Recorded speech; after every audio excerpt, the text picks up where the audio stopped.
Dear aspirants, group 2కు సంబంధించి త్వరలో notification రానుంది. మీకు అందరికీ తెలిసిన విషయమే.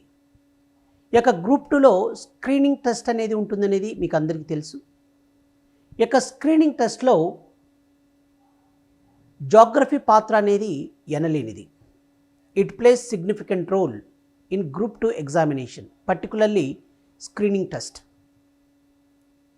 జాగ్రఫీ మీద మీకు ఎన్ని మార్క్స్కి అడగటానికి అవకాశం ఉందంటే ఆల్రెడీ అనౌన్స్ చేస్తుంది ఏపీపీఎస్సీ. 30 మార్క్స్కి జాగ్రఫీ అని క్లియర్ కట్గా ఇవ్వడం జరిగింది. ఈ యొక్క జాగ్రఫీలో మరి ముఖ్యంగా ఎలా ఉంటుంది, 30కి 30 మార్క్స్ రావాలి. 30కి 30 మార్క్స్ రావాలి అంటే మరి ఏం చదవాలి, ఎలా చదవాలి, ఏ బుక్స్ చదవాలి అంటే పర్టికులర్గా మనకి ఏంటి అంటే 30కి 30 మార్క్స్ రావాలి అంటే జాగ్రఫీలో మరి ఏం చదవాలి, ఎలా చదవాలి అనే దానిపై మనం ఒక్కసారి డిస్కషన్ చేస్తే, ముఖ్యంగా ఎప్పుడైనా సరే బుక్స్ సెలెక్షన్ చేసుకునే విధానం తెలియాలి మనకు. 2023వ సంవత్సరంలో 2023లో గ్రూప్ 2 స్క్రీనింగ్ టెస్ట్ జరిగింది. ఈ గ్రూప్ 2 స్క్రీనింగ్ టెస్ట్లో అధిక భాగం వచ్చేసి మీకు ఏంటంటే ఎన్సీఆర్టీ బుక్స్ నుంచే ఎక్కువగా ఇవ్వడం జరిగింది. ఎన్సీఆర్టీ అంటే మీకు అందరికీ తెలుసు కదండి, national council of educational research and training. ఈ యొక్క ఎన్సీఆర్టీ బుక్స్ నుంచే మీకు అధిక భాగం అడగడం జరిగింది. మరి బేసికల్గా ఒకటి వరల్డ్ జాగ్రఫీకి సంబంధించిన అంశాలు అంటే 6th నుంచి 10th నుంచి 10+2 ఇవి చదవాలి. అదేవిధంగా మనకి ఇంకా ఏంటంటే academic books, Telugu academy books ఉంటాయి కదండి. ఈ యొక్క తెలుగు అకాడమీ బుక్స్ జాగ్రఫీకి సంబంధించిన అంశాలు చదవాలి. ఎన్సీఆర్టీ సిలబస్ చదవాలి, అంటే 6 to 10th 10+2 చదవాలి. అదేవిధంగా మనకు ఎప్పటికప్పుడు ఈ యొక్క న్యూస్ పేపర్స్ను కూడా మనం అబ్జర్వ్ చేస్తూ ఉండాలి. అక్కడక్కడ జాగ్రఫీకి సంబంధించిన అంశాలు నోట్ చేసుకుంటూ ఉండాలి. ఎందుకంటే కొత్త పరిశ్రమలు వస్తూ ఉంటాయి, తర్వాత కొత్త అంశాలన్నీ వస్తుంటాయి. అలాంటప్పుడు మనం ఏంటంటే డైలీ న్యూస్ పేపర్ చూస్తూ వాటిని నోట్స్ రాసుకోవాలి, నోట్స్ ప్రిపేర్ చేసుకోవాలి. ఎన్సీఆర్టీ బుక్స్ను చదవాలి, అదేవిధంగా తెలుగు అకాడమీ బుక్స్ను చదవాలి. ఓకే, ఏపీ జాగ్రఫీకి సంబంధించి కూడా మీకు మరి గవర్నమెంట్ రిలీజ్ చేస్తున్న కొన్ని బుక్స్ ఉంటాయి ఆంధ్రప్రదేశ్కి సంబంధించి. ఎవరీ మంత్ ఒక రిలీజ్ అవుతూ ఉంటాయి. తర్వాత పేపర్ రీడింగ్ అవి చేస్తుండాలి. Telugu academy AP geography book కూడా మీకు అద్భుతంగా ఉంది. ఇవన్నీ చదివితే మీరు ఖచ్చితంగా 30కి 30 మార్క్స్ రావడానికి అవకాశాలు ఉన్నాయి. ఇవన్నీ చదవాలన్నా సార్ 30 మార్క్స్ కనుక మీకు అందరికీ ఆందోళన. కాబట్టి మీరు ఎటువంటి ఆందోళన చెందాల్సిన అవసరం లేదు. ఎందుకంటే 30కి 30 మార్క్స్ని ఎలా రావాలో నేను చెప్తాను. ఎందుకంటే అన్ని అంశాలను అంటే ముఖ్యంగా వరల్డ్ జాగ్రఫీ, ప్రపంచ భౌగోళిక స్వరూపానికి సంబంధించిన అంశాలు, రెండవది ఇండియన్ జాగ్రఫీ, భారతదేశ భౌగోళిక స్వరూపానికి సంబంధించిన అంశాలు, అదేవిధంగా ఏపీ జాగ్రఫీ, ఆంధ్రప్రదేశ్ భౌగోళిక స్వరూపానికి సంబంధించిన అంశాలను మూడింటిని మరి దానికి అంటే సపరేట్గా అంటే వరల్డ్ జాగ్రఫీ సపరేట్ చెప్పి తర్వాత ఇండియన్ జాగ్రఫీ, ఏపీ జాగ్రఫీ రెండు మిళితం చేస్తూ మరి అద్భుతమైన విషయాలు మీకు అందరికీ కూడా బోధించడం జరుగుతుంది. మరి కరెక్ట్గా ఫాలో అవుతే మీరు ఆ బుక్స్ అన్ని ఏవి చూడాల్సిన అవసరం లేదండి. మీకు ఒకవేళ మీకు అనుమానం ఉంటే, మీకు ఒకవేళ ఇంకా ఏమన్నా అడిషనల్గా అడుగుతారో అది ఎలా ఉంటుందో అని మీ భయం చేత మీరు అనుకుంటుంటారు. బేసికల్గా అవన్నీ చూడాల్సిన అవసరం లేదు. మీకు అద్భుతమైన ఇన్ఫర్మేషన్ 30కి 30 మార్క్స్ వచ్చేటట్టు ఈ యొక్క బుక్స్లో అంటే తెలుగు అకాడమీ బుక్స్లో ఉన్న అంశాలని, తర్వాత ఎన్సీఆర్టీలో ఉన్న అంశాలని, మరి అదేవిధంగా మీకు అన్ని విషయాలను కూడా నేను నా నోట్స్ ప్రిపేర్ చేసుకున్నాను ఆల్రెడీ. నేను జాగ్రఫీకి సంబంధించి world geography, Indian geography, AP జాగ్రఫీకి సంబంధించి వాటికి సంబంధించిన పరిపూర్ణమైన ఇన్ఫర్మేషన్, కాంప్రిహెన్సివ్ ఇన్ఫర్మేషన్ మీకు ఇవ్వడం జరుగుతుంది. ప్రతిదీ కూడా లెసన్ వైజ్ అంటే చాప్టర్ వైజ్ మీకు క్లియర్గా డిస్కషన్ చేస్తూ పోతాం. అదేవిధంగా మీకు ఏంటంటే జాగ్రఫీలో మరి గతంలో ఏమన్నా అడిగినారా? ఇప్పుడు చూడండి, ఈ యొక్క గ్రూప్ 2కు సంబంధించి 30కి 30 మార్క్స్ మనం ఎలా చదవాలి ఏంటి అనేది మీకు నేను అలా చెప్తున్నాను. మరి బేసికల్గా వచ్చేసి సార్ ఏముంటాయి సార్ జాగ్రఫీలో, ఏమున్నాయి జాగ్రఫీలో ఏమేమి చాప్టర్స్ ఉంటాయి సార్ అంటే నేను చెప్పే అంశాలు కాదవి. మరి ఏపీపీఎస్సీ రిలీజ్ చేసిన సిలబస్ను ఒక్కసారి మీరందరూ కూడా చూడండి. ఏపీపీఎస్సీ రిలీజ్ చేసిన సిలబస్ను ఒకసారి చూడండి. జాగ్రఫీ ఇక్కడ చూడండి, నేను మీతో డిస్కషన్ చేశాను కదండి. జాగ్రఫీ వచ్చేసి ఎన్ని మార్క్స్ అని స్క్రీనింగ్ టెస్ట్లో 30 మార్క్స్ వరకు ఉంటుంది. మరి బేసికల్గా ఈ యొక్క జాగ్రఫీలో ఏముంటాయి అంటే ఇక్కడ మనం 3 పార్ట్స్గా డివైడ్ చేసుకోవాలండి. ఆ 3 పార్ట్స్ వచ్చేసి ఒకటి ఏంటంటే వరల్డ్ జాగ్రఫీ అనే అంశం గురించి డిస్కషన్ చేయాలి. వరల్డ్ జాగ్రఫీ అంటున్నాం ఏంటండి, ప్రపంచ భౌగోళిక స్వరూపం అన్నాం కదండి. వరల్డ్ జాగ్రఫీకి సంబంధించిన అంశాలు ఉంటాయి. ఓకే, ఈ వరల్డ్ జాగ్రఫీకి సంబంధించిన అంశాలు ఇక్కడ ఏమున్నాయో సిలబస్లో మీరు ఒక్కసారి అబ్జర్వ్ చేయండి ప్లీజ్. ఈ యొక్క వరల్డ్ జాగ్రఫీకి సంబంధించిన అంశాలు ఒకసారి మీరందరూ కూడా అబ్జర్వ్ చేయాలి. ఇక్కడ చూడండి, జనరల్ అండ్ ఫిజికల్ జాగ్రఫీ అని ఉంది. జనరల్ అండ్ ఫిజికల్ జాగ్రఫీ అన్నప్పుడు the earth in our solar system అంటున్నాడు.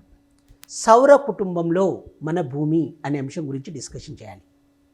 సౌర కుటుంబంలో భూమి బేసికల్గా చెప్పాలంటే విశ్వం అంటే ఏంటి, విశ్వం అంటే ఏంటి, ఇక విశ్వం అనేది ఎప్పుడు ఏర్పడింది, ఇక విశ్వంలో ఏముంటాయి అంటే యూనివర్స్ అంటే ఏంటి, యూనివర్స్లో ఏముంటాయి, గ్రహాలు ఉంటాయి, నక్షత్రాలు ఉంటాయి, ఉపగ్రహాలు ఉంటాయి, ఉల్కలు ఉంటాయి, తోకచుక్కలు ఉంటాయి, మెట్రాయిడ్స్, ఇలాంటివి ఎన్నో ఉంటాయి. అదర్ ఆస్ట్రోనామికల్ ఆబ్జెక్ట్స్, అనేక యొక్క ఖగోళ పదార్థాలు ఉంటాయి.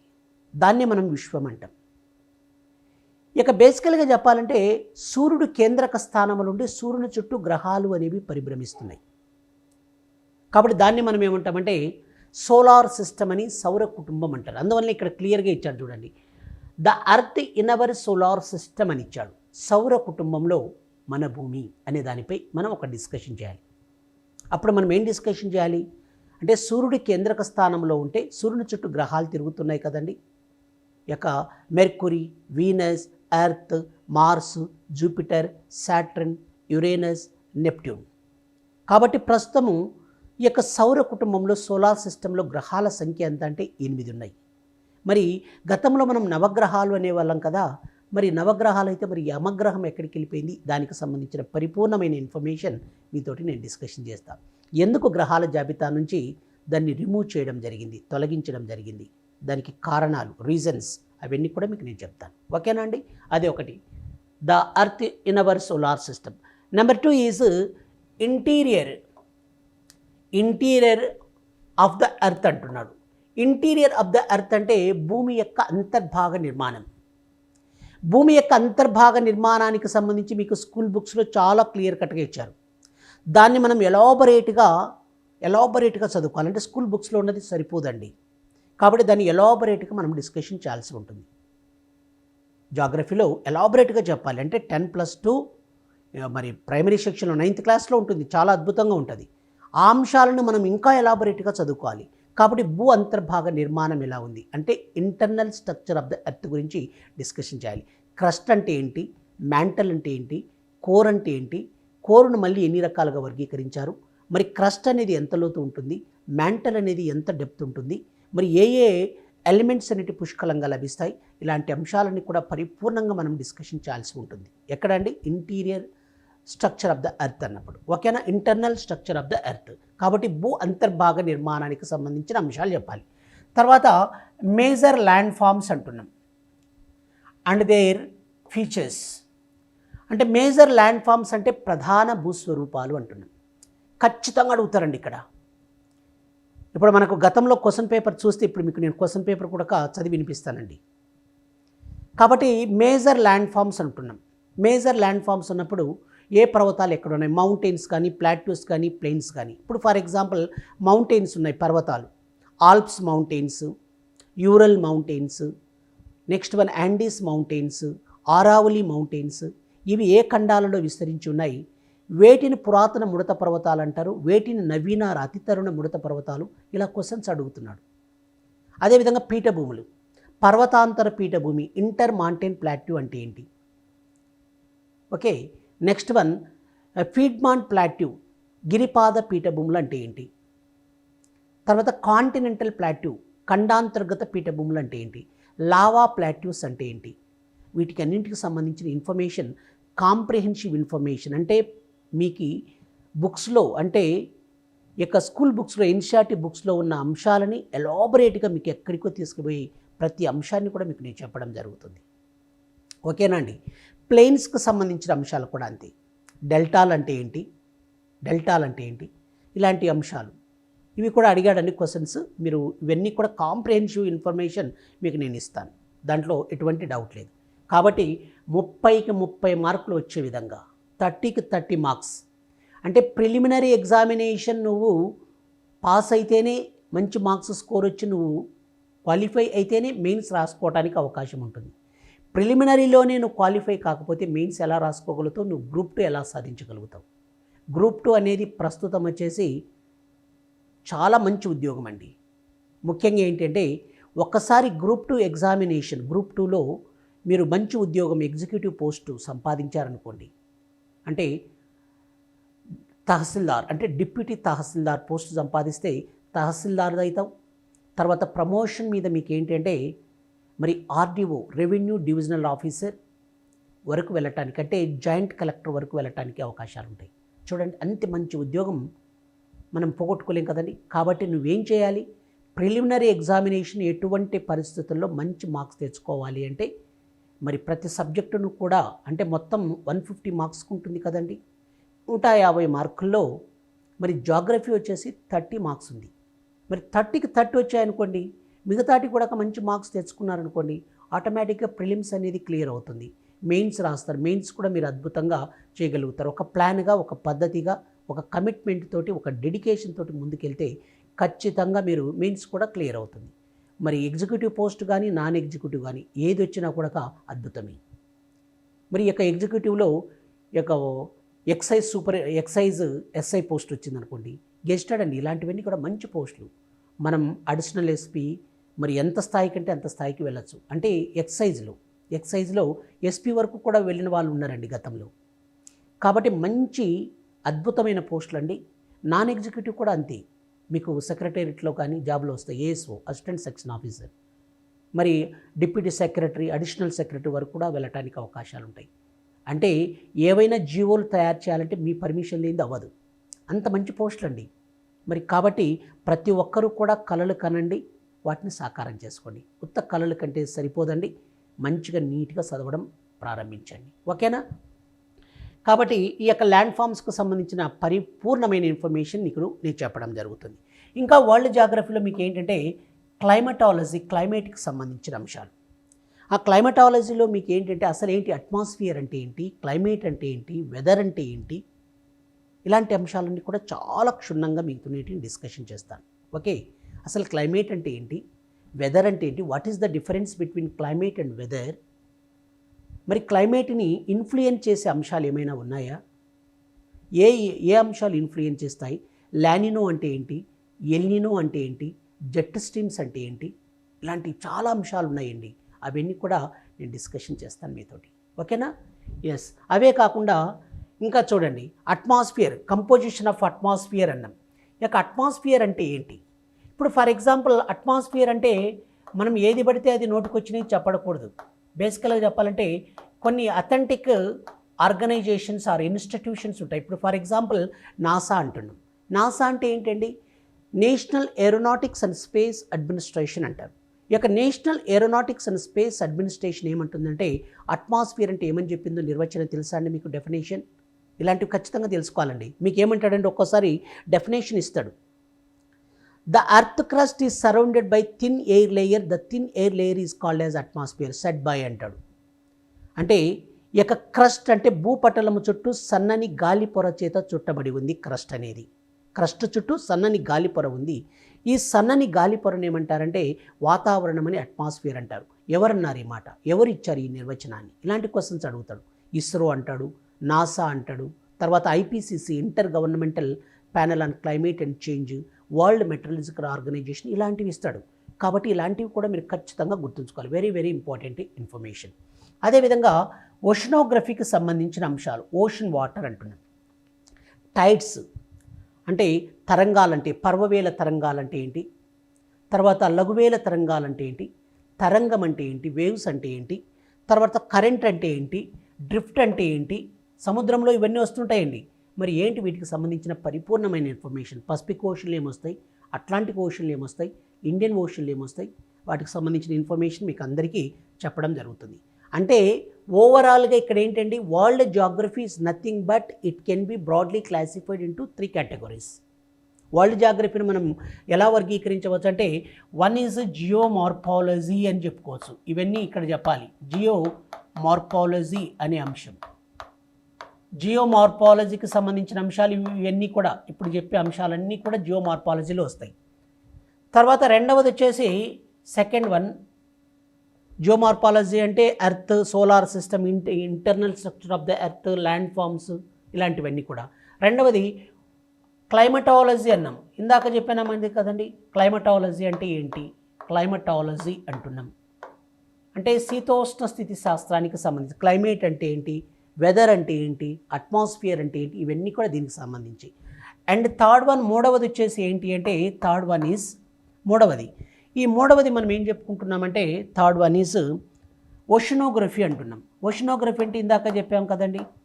ఓషనోగ్రఫీ అంటే టైడ్స్ అంటే ఏంటి, టైడ్స్, ఆ వేవ్స్, తర్వాత డ్రిఫ్ట్, కరెంట్, ఇవన్నీ కూడా వస్తాయి. ఇవన్నీ కలిపి టోటల్గా ఇవంతా చెప్పడం కన్నా సింపుల్గా మరి బ్రాడ్లీ క్లాసిఫైడ్ ఇంటూ 3 కేటగిరీస్, 3 భాగాలుగా జియోమార్ఫాలజీ, క్లైమటాలజీ అండ్ ఓషనోగ్రఫీ. ఇక్కడ చెప్పిన అంశాలన్నీ వాటిలోనే మీకు యాడ్ అవుతాయి, ఆ 3 అంశాలు. రెండవది వచ్చేసి ఇండియన్ జోగ్రఫీకి సంబంధించిన అంశాలు అండ్ ఏపీ, 2 మిక్స్ అండి. అక్కడ ఇండియాలో ఏముంటుందో ఏపీలో కూడా అదే చాప్టర్స్ ఉంటాయి. కాబట్టి ఇండియా అండ్ ఏపీకి సంబంధించిన అంశాలు చూడండి. ఇక్కడ చూడండి, India and Andhra Pradesh. India and Andhra Pradesh major physiographic features అంటున్నారు. ప్రధాన భౌగోళిక స్వరూపాలు ఎలా ఉంది, భారతదేశం ఎలా ఉంది, తర్వాత ఆంధ్రప్రదేశ్ రాష్ట్రం ఎలా, ఇవన్నీ కూడా మనం డిస్కషన్. ఫిజికల్ ఫీచర్స్ అంటే ఇక Himalayan mountains, Deccan plateau, western Ghats, eastern Ghats, ఇవన్నీ కూడా డిస్కషన్ చేయాల్సి ఉంటుందండి. ఓకేనా? ఎస్. నెక్స్ట్ వన్, అదేవిధంగా Indian climate and also AP క్లైమేట్కి సంబంధించిన ఇన్ఫర్మేషన్. తర్వాత డ్రైనేజ్ సిస్టమ్ అంటున్నాం, అంటే నదీ వ్యవస్థ. మరి ఇండియాలో రివర్స్ ఉన్నాయి, Ganga, Brahmaputra, Indus and so many reverse. Next one, Andhra Pradesh రాష్ట్రంలో కూడా మరి గోదావరి, కృష్ణ, పెన్నా, నాగావళి, వంశధార, ఇవన్నీ నదులు ఉన్నాయి. ఎక్కడ ఆరిజిన్ అవుతున్నాయి, ఎక్కడ బంగాళాఖాతంలో డిబౌచెస్ అవుతున్నాయి, ఇలాంటి అంశాలన్నీ కూడా డిస్కషన్ చేయాలి. అదేవిధంగా సాయిల్స్ అండ్ వెజిటేషన్ అంటున్నాం, అంటే మృత్తికలు, ఏ రకమైన మృత్తికలు ఇండియాలో ఏమున్నాయి. ఇప్పుడు ఫర్ ఎగ్జాంపుల్ ఇండియాలో Indian council of agriculture research ప్రకారం 8 కేటగిరీస్ సాయిల్స్ అనేవి. మరి అది at the same time Andhra Pradesh రాష్ట్రంలో కూడా ఎన్ని రకాలైన మృత్తికలు ఉన్నాయి, ఏమేమి పంటలు బాగా పండిస్తారు, తర్వాత వాటి యొక్క లక్షణాలు, ఆ యొక్క మృత్తికల యొక్క లక్షణాలు, క్యారెక్టరిస్టిక్స్ ఎలా ఉంటాయి, అవన్నీ కూడా మనం డిస్కషన్ చేయాలి. ఓకే. నెక్స్ట్ వన్, వెజిటేషన్ అంటున్నాం. వెజిటేషన్ అంటే ఏంటండి? వెజిటేషన్ అంటే అడవులు. మరి ఏ రకమైన అడవులు ఉన్నాయి, మరి అడవులకు సంబంధించి ఇప్పుడు ట్రాపికల్ ఎవర్గ్రీన్ ఫారెస్టర్స్, ఉష్ణమండల సతత హరితారణ్యాలు అంటే ఏంటి, వీటి మీద క్వశ్చన్స్ పడ్డాయండి. 2023 సంవత్సరంలో జరిగిన గ్రూప్ 2 స్క్రీనింగ్ టెస్ట్లో ఈ యొక్క వెజిటేషన్స్కి సంబంధించి 3-4 క్వశ్చన్లు అడిగారు. ఓకేనా? కాబట్టి చాలా చాలా చాలా ఇంపార్టెంట్ ఏరియా ఇదండి, ఈ యొక్క వెజిటేషన్ అండ్ వైల్డ్ లైఫ్ అనేది. ఓకేనా? కాబట్టి చాలా జాగ్రత్తగా మనం చదువుకోవాలి. అదేవిధంగా న్యాచురల్ హజార్డ్స్ అంటే ప్రకృతి వైపరీత్యాలు. న్యాచురల్ హజార్డ్స్ అంటే ఎర్త్ క్వేక్స్, సునామీస్, ఫ్లడ్స్, వరదలు. Next one, droughts and famines, కరువులు, కాటకాలు, ల్యాండ్ స్లైడ్స్, భూసంపాతాలు. నెక్స్ట్ వన్, స్నో అవలాంచెస్, హిమ సంపాతాలు. ఇలాంటివి చాలా అంశాలు ఉన్నాయి, అవన్నీ కూడా న్యాచురల్ హజార్డ్స్ అంటారు. And their disasters and their management అంటే విపత్తుల నిర్వహణ, అంటే ఏదైనా కరువులు, కాటకాలు వచ్చినా, ఫ్లడ్స్ వచ్చినా, ఎర్త్ క్వేక్స్ అండ్ సునామీస్ వచ్చినా, మరి యొక్క విపత్తు నిర్వహణలో భాగంగా ఏం చేయాలి, ఏం చేయకూడదు, ఇలాంటి అంశాలన్నీ చాలా ఉన్నాయి, అవన్నీ కూడా డిస్కషన్ చేస్తానండి. ఓకే. నెక్స్ట్ వన్, ఇంకొకటి చూడండి. అదేవిధంగా ఇంకా జాగ్రఫీలో మీకు ఏంటంటే, ఇక్కడ మీకు జాగ్రఫీ వచ్చేసి economical geography of India and Andhra Pradesh అంటున్నాడు. ఇవన్నీ కాకుండా ఓకే, ఇవన్నీ ఫిజికల్ జాగ్రఫీ అండి, అందుకని ఇక్కడ మేజర్ ఫిజియోగ్రఫిక్ ఫీచర్స్ అంటున్నాడు. అవన్నీ దానికి ఫిజికల్ జాగ్రఫీకి సంబంధించిన అంశం. ఇప్పుడు ఎకనామికల్ జాగ్రఫీకి సంబంధించిన India and AP. Economical geography అంటే జాగ్రఫీ అనేది ఎకానమీతో రిలేటెడ్ ఉన్న అంశాలు. ఇప్పుడు మనకేమొస్తాయంటే న్యాచురల్ రిసోర్సెస్ అనే అంశం అండ్ దేర్ డిస్ట్రిబ్యూషన్ అంటున్నాడు. Okay. Natural resources and their distribution అంటే ఖనిజాలు, ఇంధన వనరులు అంటాం కదండి. అంటే వివిధ రకాలైన న్యాచురల్ రిసోర్సెస్ సహజంగా లభిస్తాయి. ఇప్పుడు ఫర్ ఎగ్జాంపుల్ మనకు అనేక రకాలైన మినరల్స్ అవైలబుల్ అవుతున్నాయి ఇంటర్నల్ స్ట్రక్చర్ ఆఫ్ ద ఎర్త్లో. అవన్నీ కూడా న్యాచురల్ రిసోర్సెస్ అంటారు. మరి ఈ యొక్క natural resources and it's distribution అన్నాడు. అంటే ఏ రకమైన సహజ వనరులు ఉన్నాయి, ఆ సహజ వనరులు మనకు ఎక్కడెక్కడ విస్తరించి ఉన్నాయి, డిస్ట్రిబ్యూషన్ ఎక్కడ ఉన్నాయి, ఎక్కడ లభిస్తున్నాయి అనే దానిపై మనకు క్వశ్చన్స్ అడుగుతాడు.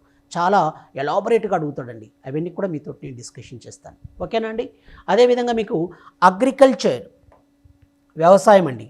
ఈ యొక్క అగ్రికల్చర్కి సంబంధించి పోడు అగ్రికల్చర్ అంటే ఏంటి, తర్వాత ఏ ట్రైబల్ పీపుల్స్ ఈ యొక్క పోడు అగ్రికల్చర్ సాగు చేస్తారు, కల్టివేట్ చేస్తారు, తర్వాత కమర్షియల్ అగ్రికల్చర్ వాణిజ్య వ్యవసాయం అంటే ఏంటి, ఇలాంటివి మనకు జనరల్గా అడగడానికి అవకాశాలు ఉంటాయి. అవన్నీ కూడా మీకు దానికి సంబంధించి ఏ ఏ పంటలు, ఇప్పుడు ఫర్ ఎగ్జాంపుల్ ఎలాంటి క్వశ్చన్స్ అడుగుతారంటే, ఇప్పుడు కాఫీ తోటలు మొదటిసారిగా ఎక్కడ సాగు చేశారు, టీ తోటలు ఎక్కడ సాగు చేశారు, ఇలాంటి క్వశ్చన్స్ కూడా అడగటానికి, అవి అగ్రికల్చర్కి సంబంధించి.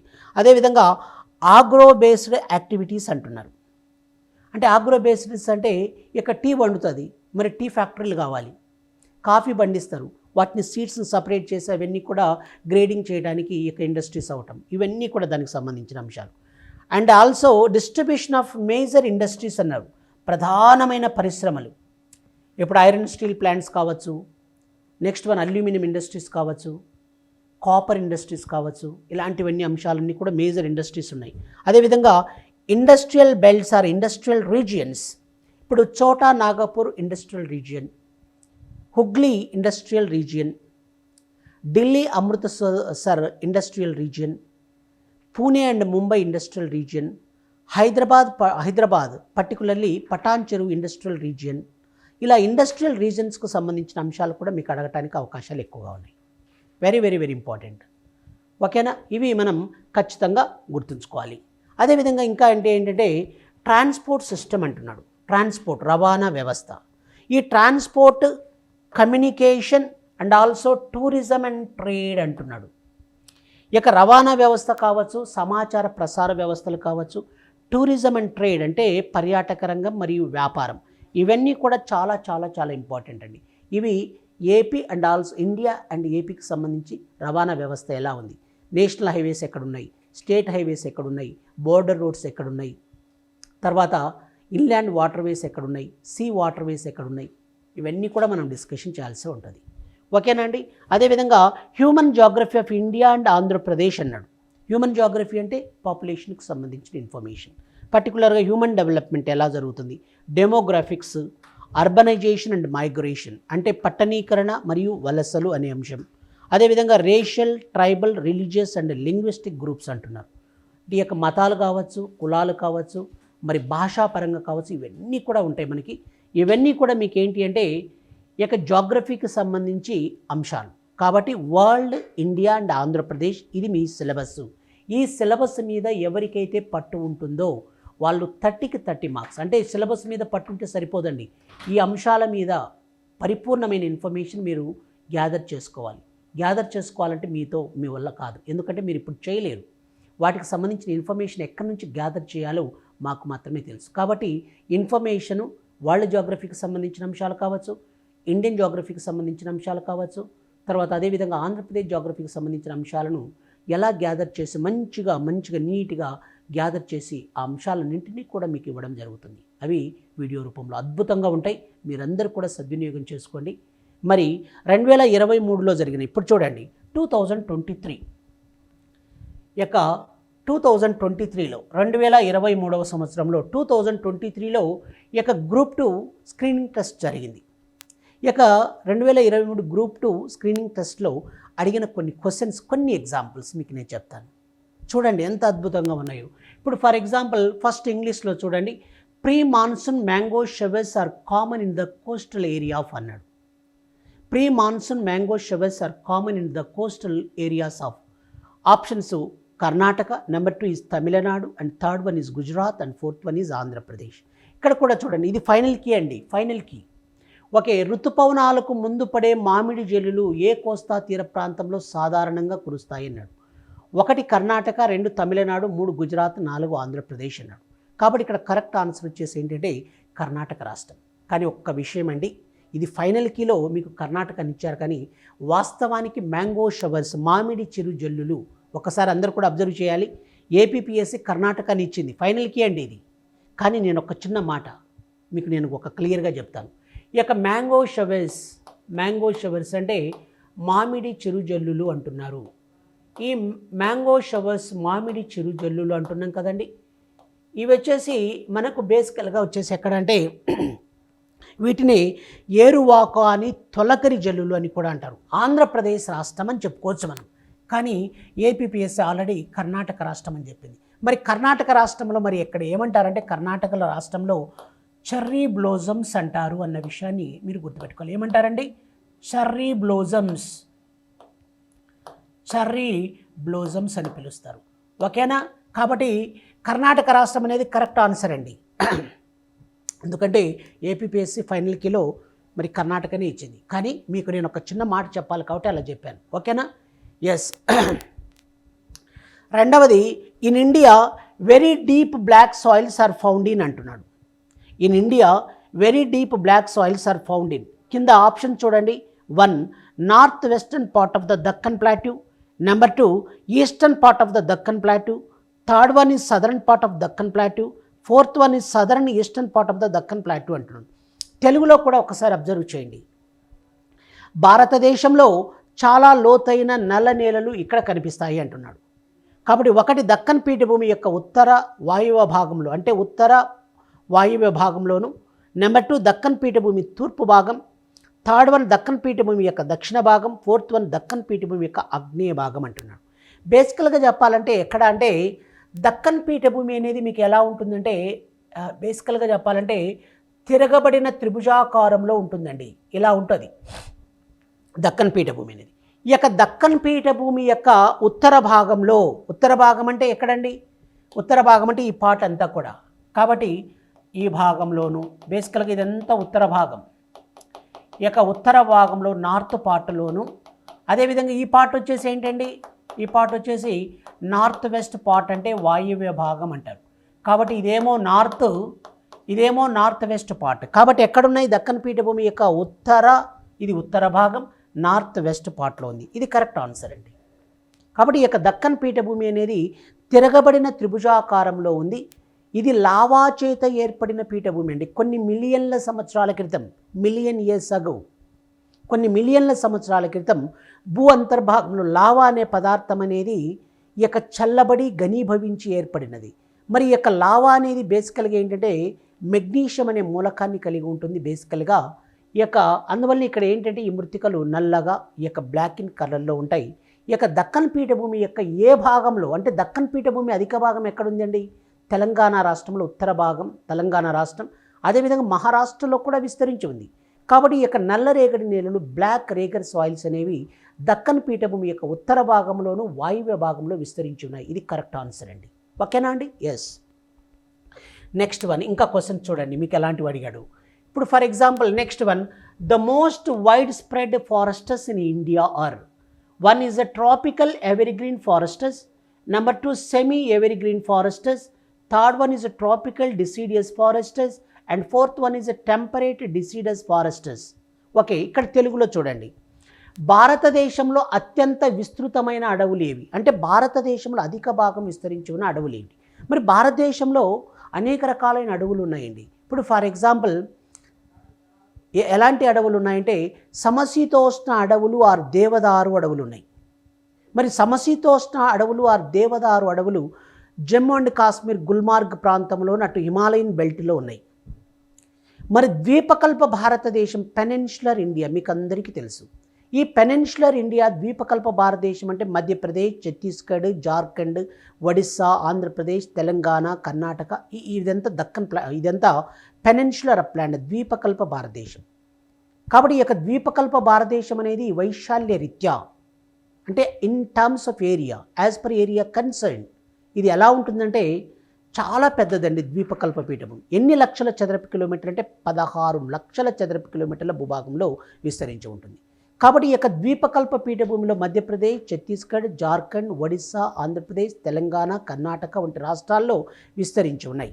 కాబట్టి బేసికల్గా చెప్పాలంటే భారతదేశంలో అత్యంత విస్తృతమైన అడవులు ఏమున్నాయంటే ఉష్ణమండల ఆకురాల్చు అడవులనేటి ఎక్కువగా విస్తరించి ఉన్నాయి. ఏమున్నాయండి? ఉష్ణమండల ఆకురాల్చు అడవులు. కాబట్టి ఉష్ణమండల సతతహరిత అడవుల, పాక్షిక సతతహరిత అడవుల, థర్డ్ వన్ ఉష్ణమండల ఆకురాల్చు అడవులు ఉన్నాయా, ఫోర్త్ వన్ సమశీతోష్ణమండల ఆకురాల్చు అడవులు ఉన్నాయి. కాబట్టి భారతదేశంలో ఎక్కువగా విస్తరించి ఉన్న అడవులు ఏమిటంటే ఉష్ణమండల సతత హరితారణ్యాలు కాదండి, ఉష్ణమండల ఆకురాల్చు అడవులు. వీటిని ఇంకొక పేరుతో ఏమంటారంటే ఉష్ణమండల ఋతుపవన అడవులు అంటారు. ఉష్ణమండల ట్రాపికల్ మాన్సూన్ ఫారెస్టర్స్, ఉష్ణమండల ఋతుపవన అడవులు అంటారు.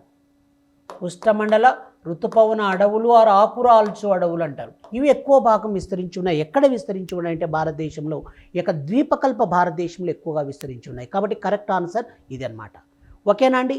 మరి ఈ యొక్క ఉష్ణమండల ఆకురాల్చు అడవులు ఆరు ఉష్ణమండల ఋతుపవన అడవులు అనేవి కమర్షియల్ పరంగా అంటే వాణిజ్య పరంగా వెరీ బెనిఫిషియరీ ఫారెస్టర్స్ భారతదేశంలో ఎక్కువగా విస్తరించి ఉన్నాయి ఒకటి.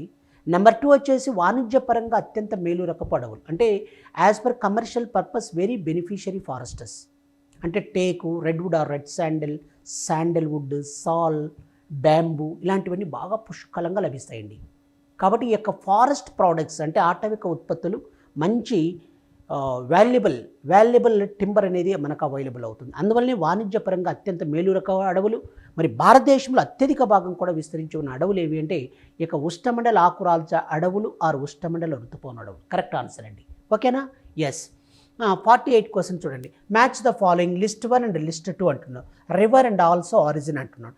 ఏ Vamsadhara river, next one Machkund river, Gundlakamma river, Penna river. Next one ఇక్కడ చూడండి, Nallamala hills, Nandidurga hills, Jaipur hills, Madugula hills. కాబట్టి ఇలా ఇచ్చాడు. ఇక్కడ తెలుగులో కూడా ఒకసారి చూడండి ప్లీజ్. క్రింది వాటిని సరిపోల్చండి. జాబితా 1 అండ్ జాబితా 2, నది అండ్ జన్మస్థలం అన్నాడు. ఇప్పుడు చూడండి, ఫర్ ఎగ్జాంపుల్ వంశధార నది. ఈ వంశధార నది వచ్చేసి బేసికల్గా చెప్పాలంటే ఒరిస్సా రాష్ట్రంలోని జైపూర్ కొండల్లో జన్మిస్తుందండి. ఎక్కడ జన్మిస్తుందండి? జైపూర్ కొండలు, ఒరిస్సా రాష్ట్రం. ఓకేనా అండి? కాబట్టి ఇక్కడ ఏంటి మనకు అంశం? వంశధార అనేది ఎక్కడ జన్మించిందండి? ఒరిస్సా రాష్ట్రంలోని జైపూర్ కొండల్లో జన్మించింది. నెంబర్ 2 మార్చుకండ నది అంటున్నాం.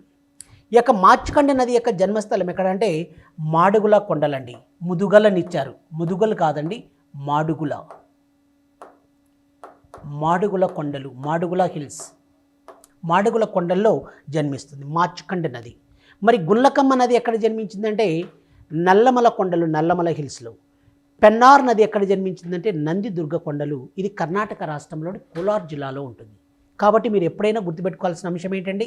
1 వంశధార నది జైపూర్ కొండలు, మార్చుకండ నది వచ్చేసి మాడుగుల కొండలు, నెక్స్ట్ వన్ గుండ్లకమ్మ నది వచ్చేసి Nallamala hills, next one Penna నది వచ్చేసి నందిదుర్గ హిల్స్.